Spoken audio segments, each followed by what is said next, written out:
CBS News royal contributor Tina Brown joins us now. She has chronicled the British monarchy for decades. Good morning, Tina. Always good to have you on these occasions. Good to have you. Tony. Now, we just heard Camilla's friend say that, it was tough for her. They went through her trash. But it was so much worse than that. Can you just briefly tell us how bad was it for her, for Camilla, and how was she able to turn it around? It was so bad for her that she really spent like about a year in hiding after the famously embarrassing tape got leaked of her and Charles talking about intimate stuff about their love life. Well, he said he wanted to be her tampon. Indeed. That was kind of... And he wanted to live inside her pajamas. Yes. So it was absolutely crushing. And she literally had to hide because the press was so vile. They called her an old bag, an old trout, a vampire, somebody called her once. And, she was so used to it. She used to sign her love letters to Charles, your devoted old bag, because she was so used to being trashed. So, this went on. And then, of course, just when he was about to bring her out into the public eye after he was divorced from Diana dies. Yeah. And so, once again, she almost has to go back into hiding again for another year or two because... obviously, Diana was so adored. Suddenly, once again, she was cast as, the hated usurper who would cause Diana great unhappiness. But now she's queen. She's going to be queen. Has she been accepted by the public in Britain, do you think? She has, because, she is, in fact, a very warm, very earthy, very human kind of woman. Mm-hmm. And she's simply gone on with it and done her royal duties with Charles since she's been married.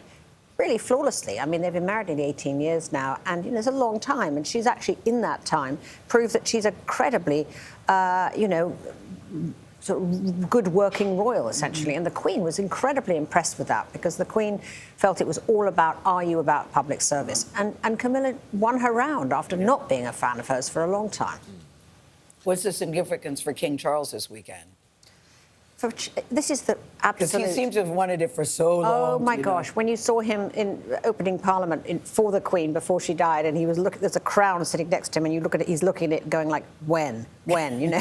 So, yes, he has wanted this all his life, obviously. It is the apotheosis of his life. It's the big moment for him. Now, Prince Harry will be at the coronation without Meghan Markle. How do you expect that to go, given the tensions within the family? I think it's going to go fine. I mean, Harry knows how to behave. I mean, he understands that this is...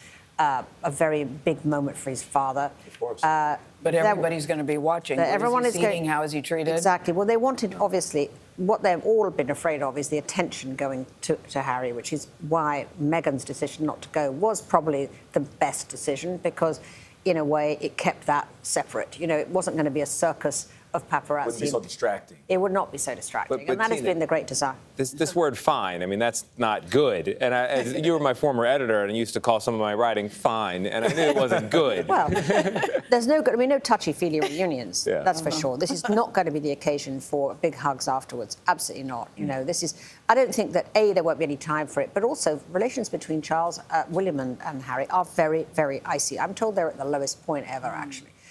No relationship there. So it won't happen. Oh, Prince William has a major role in the coronation. Yes, he does. He is. This is the moment when he will be the only one who kneels to Charles and gives literally sort of allegiance, kisses him on the right cheek. On the right cheek? Yes, on the right cheek. It is going to be, I would imagine, a very sort of emotional time for William too, because he's looking at this and thinking, me next, and how long, and indeed little Prince George, I don't know how much he really understands. Because George will succeed William. George will succeed William, and this is going to be his destiny, unless he decides, I'm out of here. President Biden won't be there as a matter of tradition, but First Lady Jill Biden will be there. Yes, Jill Biden will be coming, I think, with her granddaughter. She's bringing her. There's going to be 100 crowned heads coming, 100 heads of state, rather, heads of state. be coming. It's going to be a massive security challenge, I think, for Scotland Yard. They have 11,000 police out that day. In a pricey affair, too. Yeah, the security is the biggest expense. It's a big day. You say it's going to be a very glorious day. It is going to be a glorious day because nobody does pageantry tradition. Like the Brits. You are so right about that. The trumpets will sound. Spot on there. I love the pomp and circumstance of how you all do it. Thank you, Tina. Thank you, Gayle. And I know you'll be here Saturday morning. I will certainly be there, bright and early. Thank you. CBS News will have live coverage of the coronation from Westminster Abbey on Saturday. That starts at 5 o'clock Eastern Time.